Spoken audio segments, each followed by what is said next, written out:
If the risk is so low outdoors, why doesn't this new guidance apply to everybody?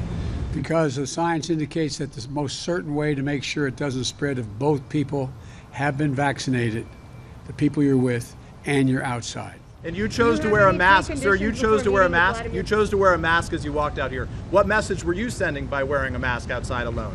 By watching me take it off and not put it back on till I get inside. Do you have any preconditions before a meeting with Vladimir Putin?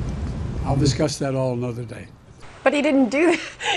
He walked from the White House alone wearing the mask to the podium.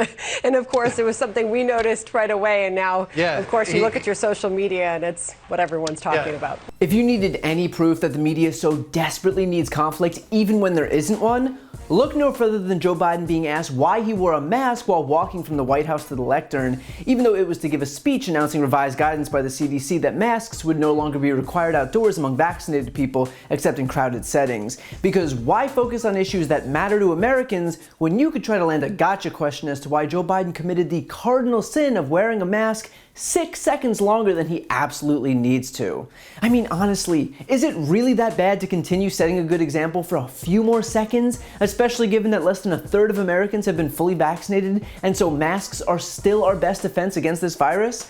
The fact that the default in this country isn't to simply take every precaution so as to maximize protection is a failure of both those officials elected to keep people safe, as well as the press whose job it is to convey information to people in a responsible manner. And so that we're clear, asking why Biden didn't wear a mask for 6 seconds walking up to a lectern is not exactly what I'd call a responsible use of questioning. And by the way, that's not to say that reporters shouldn't be allowed to ask anything they want, because they can. That's the benefit of a free press. But that also means that when you choose questions for the sole purpose of conjuring up some scandal where there isn't one, that you'll probably get criticized for it. The fact is that it's clear there's vaccine hesitancy in this country, and that's in good part due to the role of the press. Right-wing media has been falling over itself platforming vaccine skeptics since day one, which I won't give examples of because I don't need to give them an ounce more oxygen than they're already getting. And so knowing that that hesitancy is the result of a concentrated right-wing effort to deter people, literally for no good reason whatsoever, then you might think that reporters might at least give some careful consideration to what's being said at these press conferences.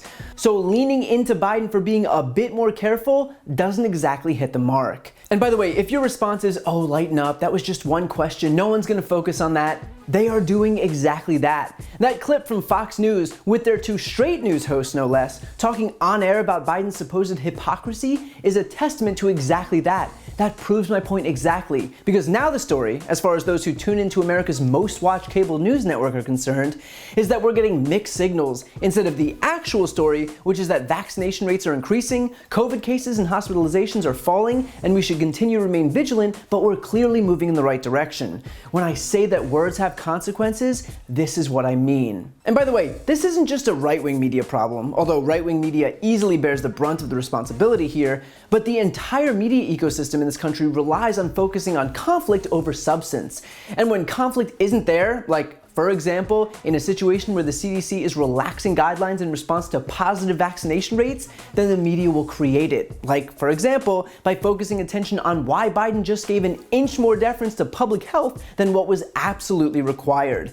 If we had a media that recognized that actual lives are impacted by what's going on, and that it shouldn't always be treated like professional wrestling, we'd be a lot better off. Until then, try to see through the media's desperation to turn progress into mayhem. To see more videos like this, don't forget to subscribe. And for a deeper dive, check out my podcast, No Lie with Brian Tyler Cohen, where I discuss the week's top stories and interview major players in the world of politics, like Vice President Kamala Harris, White House Press Secretary Jen Psaki, Elizabeth Warren, Chuck Schumer, Katie Porter, Pete Buttigieg, Nancy Pelosi, and many more. Again, that's No Lie with Brian Tyler Cohen, available anywhere you listen to podcasts.